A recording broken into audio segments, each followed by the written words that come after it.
Welcome to Afternoon Light, the podcast of the Robert Menzies Institute, hosted by Georgina Downer.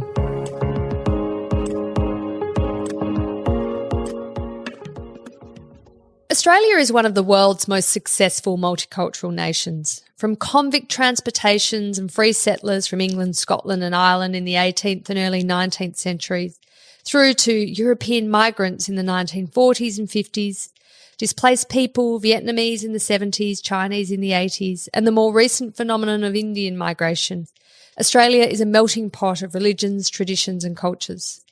Strategic concerns during the Second World War led to bipartisan agreement that Australia would need a much bigger population than natural increases could deliver. We would need to populate or perish. To talk about the story of post-war Australian immigrants is Peter Brune, one of Australia's leading military historians. Welcome to Afternoon Light, Peter. My pleasure.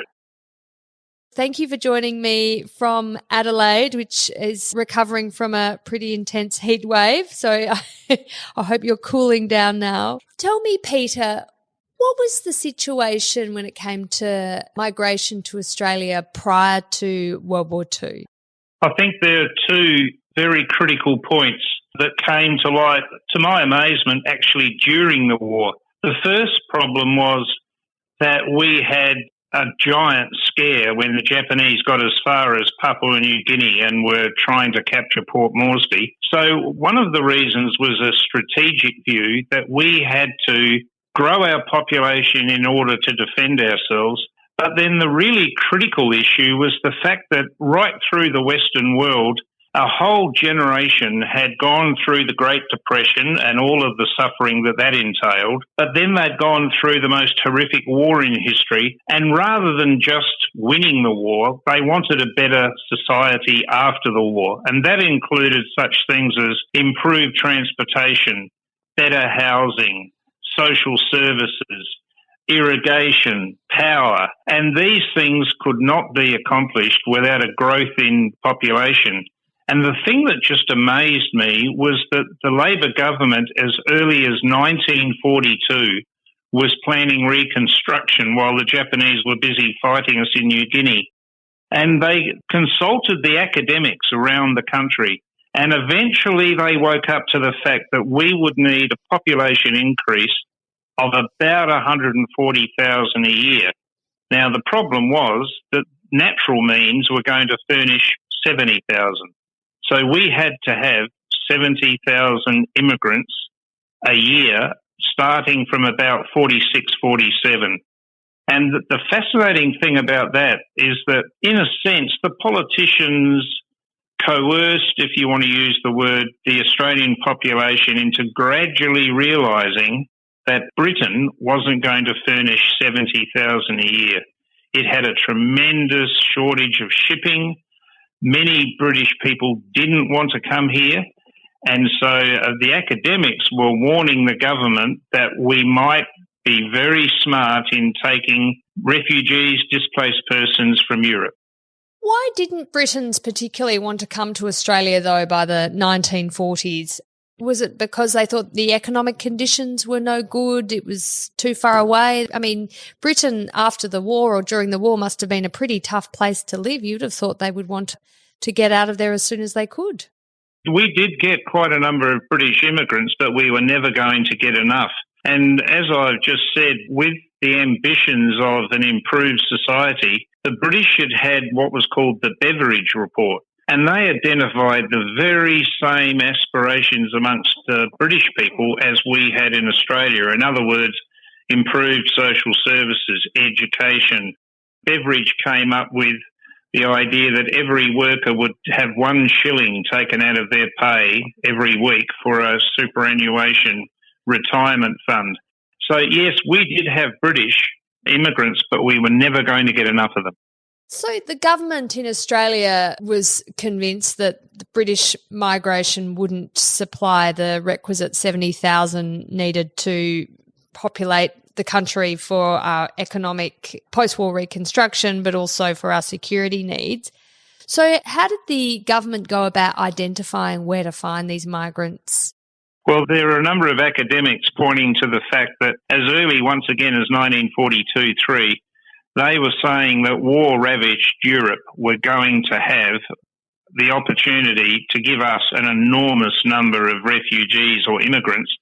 And the startling organisation that I think was just brilliant was the IRO, the International Refugee Organisation, and its task was to examine, provide shelter, food for around about 7 million refugees that were in Western Europe.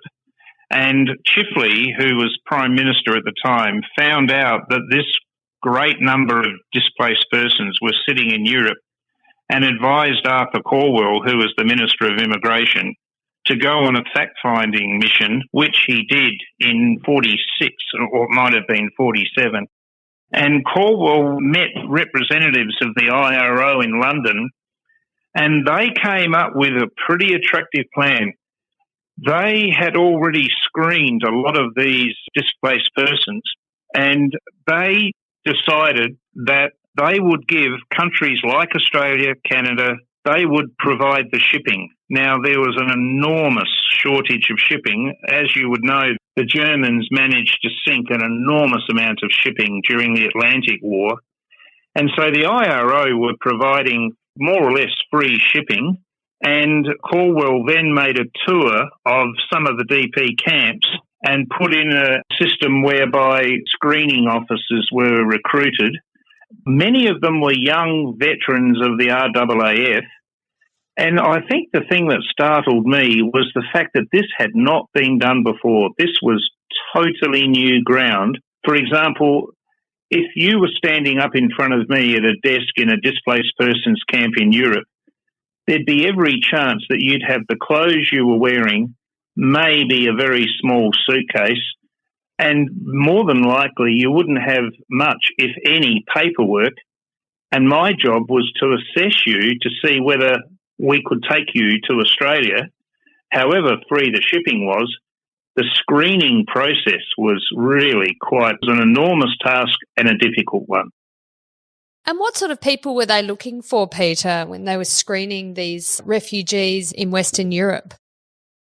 They were looking for young people, basically anywhere between 18 and, say, 35 or 40. They needed to be fit. Tuberculosis was the big scare at the time. So they had x-rays, they had needles. They didn't worry at all about skills. That's one of the fascinating things about the scheme. The deal was that if I took you as a young lady to Australia, you would have to work anywhere I sent you for a period of 2 years. And then you were free to do what you wanted to do, go where you wanted to go.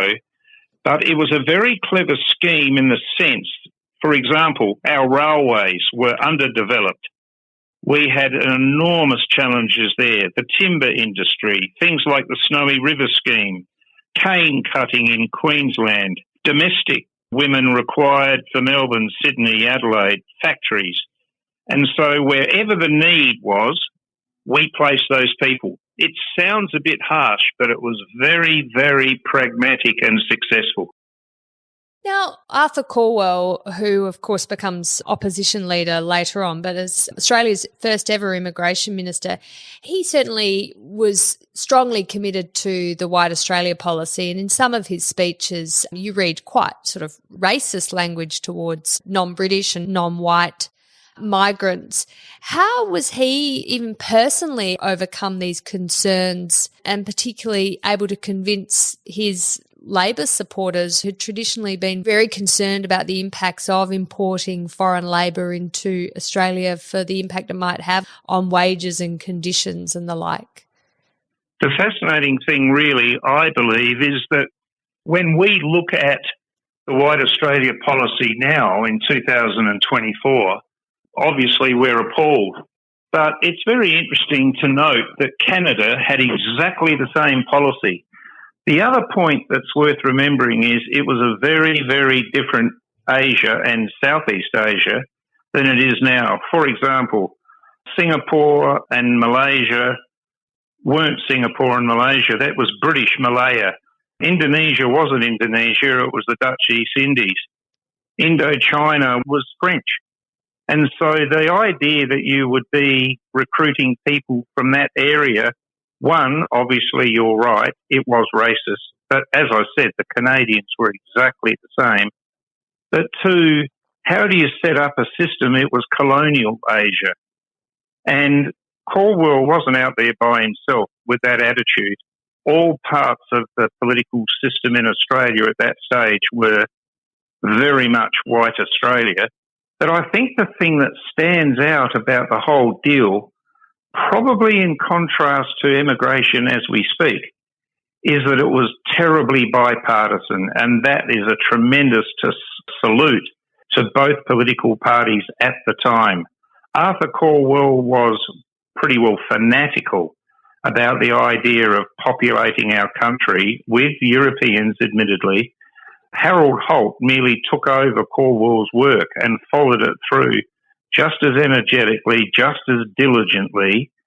And I think the whole thing worked because the Chifley government, and for that matter, the Menzies government, when it came to power, was able to, I wouldn't use the word coerce, work with the unions. The unions early in the piece, before the scheme started, were concerned that they would undercut wages, that they would undercut conditions, and that the whole thing might not work. Where in actual fact, these immigrants stimulated the economy, made the economy grow.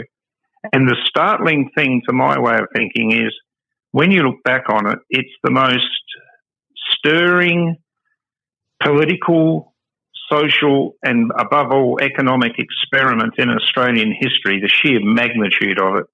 And it worked so brilliantly because it was totally bipartisan. Both Labor and Liberal governments had the same focus, the same energy, and put the work in. It was a remarkable experiment that we bear the fruits of today. I mean, it really was an experiment across economics, society and politics, and it has forevermore changed Australia's cultural composition. But was there any precedent for this? I mean, this would have been incredibly brave of the Chifley and then, of course, the Menzies government in implementing this post-war migration program. There had been a fairly sturdy intake of Italians in particular in the 20s, I believe, but not on this scale. And to me, the really incredible thing about it was the simple idea that if you take young, healthy people and you give them those 2 years to inject their energies into our labour, then we were really going to reap some awards. The Snowy River scheme is arguably a shining example of that.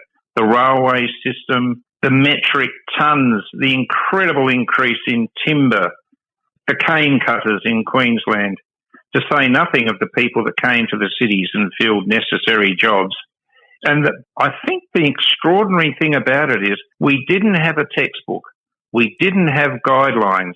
This was a totally new experience in terms of choosing these people, putting them on ships. There was an unbelievable shortage of housing in Australia after the war. So how do you house these people and how do you put them off into these desired jobs around Australia? And the answer was simple. You use army camps. For example, in South Australia, you had Woodside Army Camp in the Adelaide Hills. In Perth, you had Northern Army Camp. You had Bonegilla. And the other good thing about concentrating those people in the camps very briefly was that the Department of Labour and Industry could then have them in mass and then allot them jobs. It was very, very efficient. It was only later in the late 50s, 60s, where I think one of our major flaws was, and the Italian and Greek communities in part resent that to this day, in that we gave all of these displaced persons a free passage to Australia. We found them jobs, whereas the Italians and the Greeks had to sponsor each other. I suspect one of the major flaws in the system was that on occasions, they separated families. For example, there was a Ukrainian couple wonderful couple. They were told that the husband could come to Australia and 11 months later his wife could come. And by the way, as an interesting sideline, the Ukrainian couple met in a displaced persons camp, got married, and the bride's wedding dress was made from an American parachute. Wow. And the extraordinary thing is, I think the unfair part of it was that he had to work here in Queensland for 11 months before she could come. So I think the splitting of families, it wasn't widespread, but it wasn't a good part of the program for obvious reasons. No. Tell me about the beautiful bolts, because this is a really interesting example of the kind of propaganda that the government had to engage in to sell these new migrants, post-war new migrants, to the Australian public. It does fascinate me.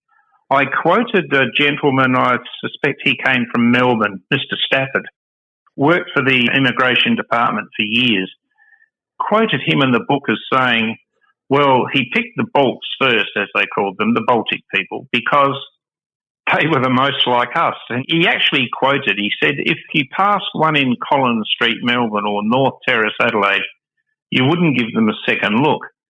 And I thought, okay, I get it. But for the life of me, I can't see the difference between a Ukrainian, a Baltic person, and a Pole if they walk past you in Collins Street or North Terrace.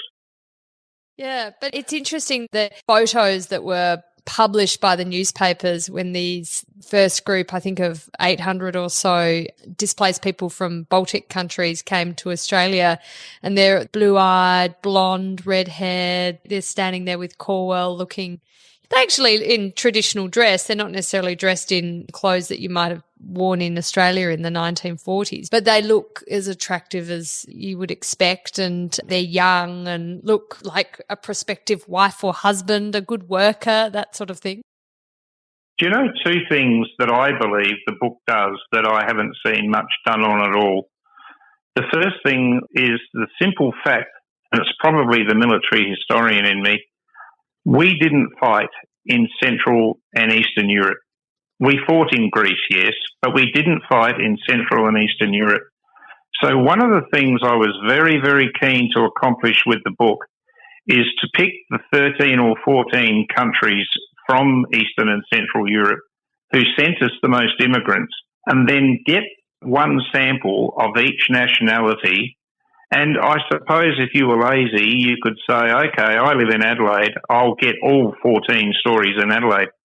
But I wanted to spread the stories around Australia. And so there's 2 or 3 Queensland interviews, there's New South Wales, there's Victoria, there's Western Australia. I left South Australia till last just as well because COVID came. And I thought, what I don't have, I'll get here in Adelaide. And so the idea was that I wanted the sample to be spread around the country. Therefore, each person would have a different story, a local story, as well as the big picture story. And to appreciate these people, to me, it was critical that we understood their war story, not in clinical military history detail, but a bit of a run-through of what had happened to their country at the start of the war and then their experience. To really appreciate these people, it is heartrending to see what they've gone through. Some of them 15-year-old forced labourers. One young girl from the Ukraine, Germans knocked on the door, said to the parents, okay, you have to supply one of your children for work in Germany or we'll take the husband. So can you imagine, at 15 years of age, she's put in a farm in Germany to work 7 days a week for the rest of the war. And so, to me, telling their war story gave a context. And then the second thing I wanted to do was to then tell their story of how they established themselves here and then how they look back on the experience. And those revelations, I believe, are absolutely fascinating. And did they differ in terms of their experiences around the country? Did you find that someone in Queensland might have had a better or worse experience than someone, say, in South Australia or New South Wales? There's some incredible insights. One of the things that was almost universal, I asked them, how did you find Australia and Australians? And of course, some of them said, well, I got the cold shoulder on trams or buses or society for a while. We'll get to assimilation in a second, which I think is a keynote of the book. The thing that struck them right between the eyes was egalitarian Australia. For example, the Ukrainian cane cutter said he just loved the idea that he could walk into a pub and call the boss by his first name and have a beer with him, whereas European culture was very structured and you tended to know your socio-economic place in the world. So they loved that. I suppose the old Australian adage, give someone a go, and they felt that and they loved it. They thought our food was a little bit different. They thought Bonagila, for example, many of them went through Bonagila and they couldn't get over. Their exact words were, I had mutton, and then I had mutton, and it was very fattening. But then a couple of them went off fishing in the weir near Bonagila. Some of them started buying outside stuff. But do you know something that fascinated me? Harold Holt did a radio broadcast in Canberra somewhere around 52. And the object of the broadcast was assimilation. And so he asked Albert Monk, who was the leader of the ACTU at that stage, and he asked a sociologist and so on. He had 4 speakers. And this intrigued me. Governments can plan, they can make newsreels, they can have the Good Neighbour Council, they can have newspaper advertisements. But the whole idea of assimilation, to me, is a gradual process that is untouchable. It will happen whether anyone likes it or not. And so Albert Monk, for example, said, these people should stop talking their language. They mustn't have newspapers in their language. They shouldn't have ethnic clubs. They should mix with Australians. Now, what this book shows is that how could one ever blame Poles, for example, forming a Polish club? It was where they could converse with people of their own creed. It's where they could enjoy their food, their customs, their dances and so on and so forth. And for that matter, send their kids to Polish school on a Saturday morning or whenever. But the fascinating thing, if you look at so-called ethnic clubs now, you'll notice that the Lithuanian club, for example, in Sydney, has sold and downsized because when this first generation came as displaced persons, the second generation, when they get here, the second generation, yes, they go to the ethnic clubs, they go to the ethnic schools, but it starts to water down. And if you look at ethnic clubs now, they don't have anything like the membership they had all those years ago because their children and children's children, they're proud of their heritage, of course. They go to main events at the Polish club or the Lithuanian club, but they don't go as often because they've assimilated. Yes. And the other fascinating thing is, as the German interviewee said, we assimilated you too. We exposed you to our food, to our cosmopolitan lifestyle, to a lot of our values. And then, of course, you get into marriage. And that creates, who would walk around this lovely country of ours now and call a Greek heritage person a wog? Who would walk up to an Italian heritage person today and say Dago? Those words are gone. They were racist, they were ignorant. They're just Australians now. And to that extent, the experiment that was conducted in the 40s and 50s and 60s is just extraordinary. It really was extraordinary. And what is really interesting is these different stories you've collected, Peter. And of course, there were Ukrainians, there were Poles, there were people from the Baltic states, but there were also Germans with complicated pasts, weren't there? I mean, what was the reception, Peter, to German migrants coming to Australia Australia had been fighting a war against Germany. Presumably there were some residual concerns and hatreds against the former enemy. I think there are a couple of interesting points with that. Also applied to the Italians. We'd fought against them in North Africa.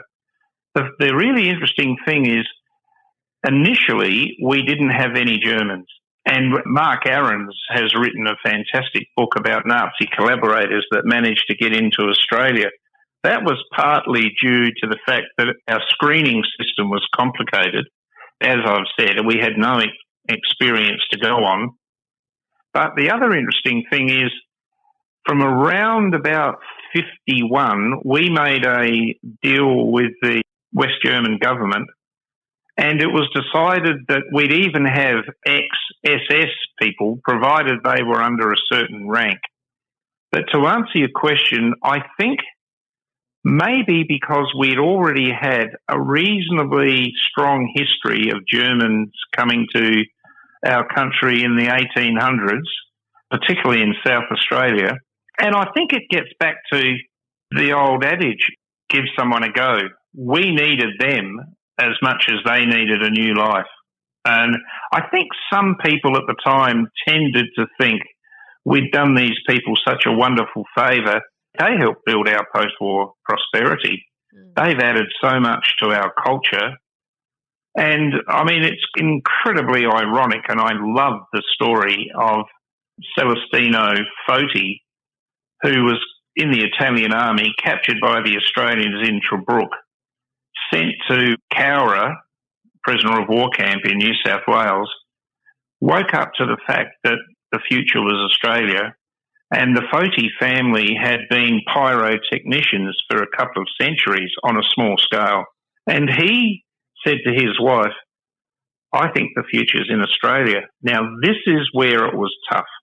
That poor man had to come to Australia, be sponsored by Italian friends in Sydney, leave his wife and children, and then he worked and brought his son out, and then they both worked very hard and brought mum and the other two kids out.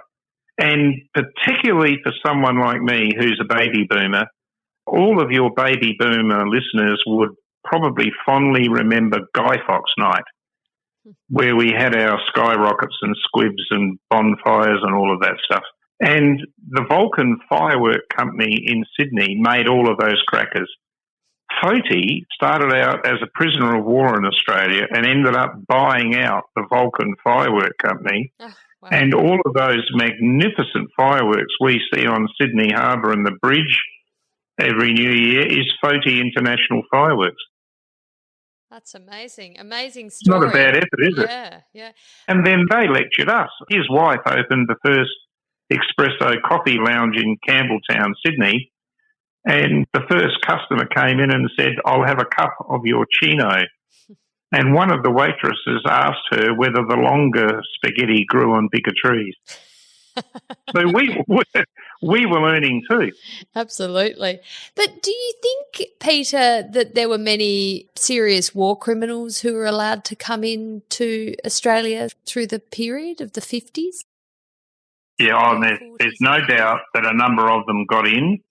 They got in because, if you were a German at the end of the Second World War, the Americans captured something like 20 million official records.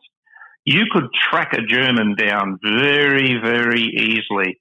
The catch was, and this was another revelation for me, in a nutshell, there was an SS formation called Einsatzgruppen, and there were 4 battalions of roughly 1,000 men each. And as the German army captured Operation Barbarossa when they invaded the Soviet Union, the Einsatzgruppen would come in and slaughter Jews, political commissars, undesirables through their eyes.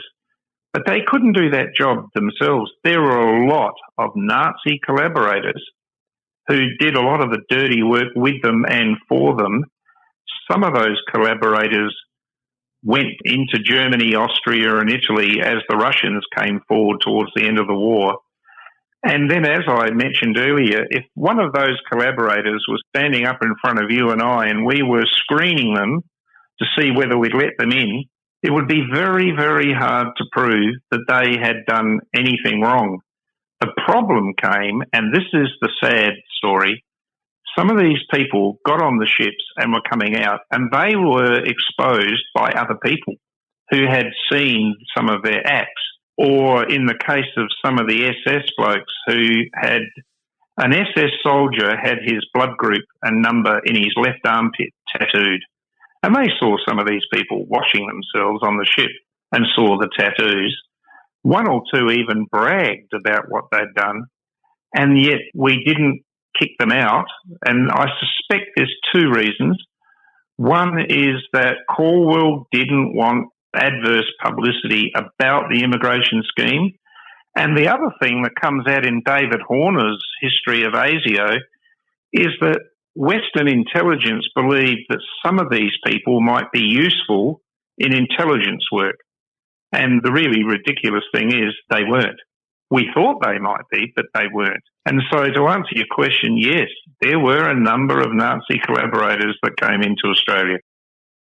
I wonder if you could talk, Peter, about how the Australian government and the community welcomed these new migrants. There's some quite interesting bodies that were set up. I think you mentioned the Good Neighbour movement before, but these annual Australian citizenship conventions, the fact that Australian citizenship as a status distinct from British was even created in 1948. So there's this sort of sense of you have a process to go through to become an Australian, but we're also going to now show how these new Australians are going to become Australian too through these processes. And I'd wonder if you could talk about those things in more detail and whether they were effective or not. As we've said, it was a new venture treading totally unfamiliar ground. One good example is, with the best of intentions, the government set up social workers to try and help these people. But of course, the problem was, and once again I was amazed, social work as an academic course in universities had only been going for a while. And so the social workers themselves, it wasn't a profession at that time that had a lot of experience, a lot of know-how. Most of the social workers were women, and they did a fantastic job. But one of the problems you ran into was, one, shortage of staff. Two, how do you get a social worker, if you've only got a limited number of them, to Innisfail in Queensland to help cane cutters? How do you get them off to remote parts of Australia where they're working on the railways? One of the biggest challenges the social workers had was the idea that, once again, they sometimes split families. They would let the wife and children stay perhaps at Bonagila while the husband went off doing his job. And then often it was the poor old social workers that had to deal with those multitude of problems. Another problem they had was the obvious language barrier. And so they tried rather hard to teach them English in places like Bonagila or Woodside with limited success. In fact, my German interviewee said that his English teacher at Bonagila had said, I'm not worried about teaching you English. I want to teach you about the Australian culture, because as soon as you get out there and rub shoulders with them, you'll pick up English. So I thought that was a fascinating approach. But Good Neighbour Council, I think in hindsight, its only flaw was that it wanted to get hold of these people and turn them into instant Australians instead of coming to terms and understanding their culture and helping them melt with us. It was a one-way street with the very best of intentions. And then you've got another problem, and that was the simple one that some of these people weren't in any hurry to be naturalised, because some of them were sitting back and looking, and this applied to a lot of people that went to Canada and the US and Britain. The theory was, and I get it, they thought that there would be a final confrontation between the Soviets and the Western Allies, And when the dust settled and their freedom came back, they'd go home. Well, as we know, that didn't happen until 1990. Other people wanted to get as far away from Europe as they could possibly get, and that was Australia. And also, a lot of them believed that our climate would be attractive. Other than our climate and our geographical isolation, a lot of them didn't know the first thing about Australia. But another reason they chose Australia was that our processing was quicker than many of the other countries. In other words, if they applied for Canada, the United States, England and Australia, Australia tended to answer positively first, and I suspect that was because it was a way of gleaning the good stuff quickly. How important do you think it was that the 1950s ended up being such a period of prosperity for Australia? You know, there was extremely low unemployment. Wages were actually very good despite the sort of influxes of migrants. The wages stayed pretty strong and it was good times really for all. That presumably was incredibly important for the positive reception the migrants were getting. Oh, no doubt. And the post-war reconstruction and that massive intake of immigrants facilitated those programs, facilitated the economy. We were very, very fortunate. And the other thing that the migrants, to the last man and woman I interviewed, they all said what they loved about Australia was that if you worked hard, you could save and you could build a house. The other fascinating thing I found, if you and I wanted to put a pergola up in our backyard now, there's quite a deal of paperwork with local councils. In those days, a couple just bought a block of land. And one of my favourite stories is the Ukrainian woman who was heavily pregnant at the time decided she would be the builder's labourer. She walked to her husband and said, all you've got to do is lay the bricks in the corners. And then I've seen these men do it. They put a string from one corner to the other, and then they just build the wall. So if you had $1 for everyone who just virtually built their own house or got their mates in, no council approval, no carrying on, no red tape, they built their homes, and there was this tremendous feeling of accomplishment that they could save, they could work hard, and they could get ahead. Yeah. And do you think that meant they were admired by the Australians around them? Well, I think you're dead right. Many admired and some resented it. They didn't tend to go to the pub every night, and not that every Australian did either, but there were some Australians that resented the fact that these people came with nothing and got ahead so quickly. And of course, this comes back to their war story. If you're a forced labourer in Germany and you're underfed, you've got a horrible existence, and you come to a new land where if you work, you earn darn good money, you can save, you can get ahead.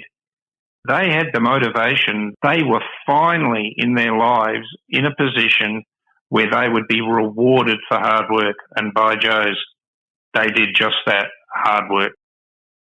I mean, it's a great story, Peter. Did they get involved in politics much, the new migrants, or did they steer clear of it? From what I can gather, their political views tended to be pretty well to the right. Yes. Pretty conservative, very, very anti-communist for obvious reasons. No, I don't think they got actively involved in politics other than being able to vote once they had their citizenship. But I think the other really interesting thing about them is that I asked all of them towards the end of their interview, did you go back to the old country? Many of them had, and the fascinating answer that came out of nearly all of them was they felt strangers in their own former country. Yeah. A Serbian woman I interviewed, lovely woman, went back to Serbia, and the people said to her, you speak in the old way. Yeah. You follow the old customs. So in a crazy sort of way, they didn't belong in their original country, and some of them were very critical of the old land. The Poles, for example, the Polish interviews, they all said, Under communism, they'll take a couple of generations to get their oomph back, to get their motivation. They've lost it. And that was a fairly common reaction. Yes, they love to get home to see family members. Yes, they love to go to the old country. But there was a sense of not totally belonging anymore. Nearly all of them would use the term Polish Australian, Serbian Australian, Croatian Australian. In other words, they hadn't forgotten the past, but they were very appreciative and happy with the future. I mean, you write about cultural fossilization, that sort of idea that you come out in the late 40s, 50s as a Serbian or a Pole or whatever, and you are preserving your culture at a point in time in a way rather than keeping up with how Serbia is changing or Poland is changing. Probably the most poignant thing that was said to me was by my Italian interview in Sydney. He said, we're more Italian than the Italians. Yeah. And he actually believed that the old values of family, respect, the old institutions were better than the Italy he went back and visited. And so, as you say, it is a cultural fossilization which in time wore out because the dear people passed on, but also as their children come along and their children come along. I spoke to a Polish man who's in his early 40s, just in passing, and I said, do you go to the Polish club? This is here in Adelaide. And he said, no, that's for the old people. So he's about as Australian as you're going to get, isn't he? Yeah. I wonder if you could, on a final note, Peter, reflect on that change from this sort of policy of assimilation we had in the late 40s, 50s, through to what we see in the 60s of more really integration into Australian society, that you could keep a bit of your heritage and identity that you've brought from wherever you've come from, but you just needed to integrate, not go so far as to assimilate, but integrate. Was that a sort of I guess it represented Australians after 10, 20 years getting used to new Australians in their midst in great numbers, and it was okay, things hadn't gone badly, in fact they've gone very well, and maybe a maturity in Australian society about migration? I think bureaucrats are very, very clever at coming up with terms and policies. So you have terms like New Australian, Retho. You have terms such as assimilation, integration. But as I've said, there's an irreversible process that occurs over a couple of generations where people mix, there's intermarriage. There are children born in Australia that don't identify as closely with the old country as their original parents. And I think they change us as well as we change them. I mean, a fairly basic example. When I was a young boy, my parents, as a special treat, used to take my sisters and I into a street in Adelaide called Guja Street. And there was a cafe there called the Guja Cafe. And their idea of shouting us tea, which was a real treat, was a mixed grill. A sausage, a chop, a piece of steak, a bit of chopped lettuce, tomato. If you walk down Guja Street, Adelaide now, you'll find something over 30 restaurants from 30 different countries. Food is the obvious one, but we are more cosmopolitan. The tremendous advances in communication. Don't forget, the generation that fought the Second World War, the Australian generation, many people in Melbourne would never have been to Adelaide. Too far. Imagine thinking if you were a normal middle-class, lower middle-class working person, what it would cost you to get to Europe. You'd have to go 4 weeks in a ship. It would be beyond your means. Young people now can come straight out of high school. They can work as a glassy or a waitress in a cafe. Within a year, they can save the money and they can be in London in 24 hours. They can backpack around Europe. We were a much, much more insular society in 1946 to 65. And I think that whole immigration program from 46-7 through to 66 is still the most remarkable leap forward this country has seen.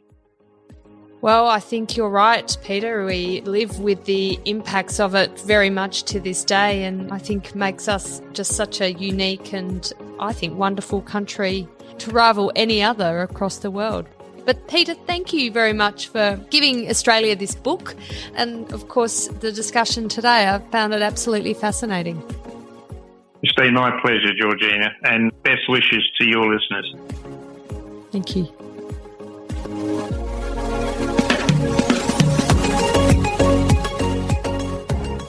That's it for this week's episode of Afternoon Light, the podcast of the Robert Menzies Institute. Please make sure to subscribe and catch up on our latest online content on our website or on Twitter, LinkedIn or Facebook.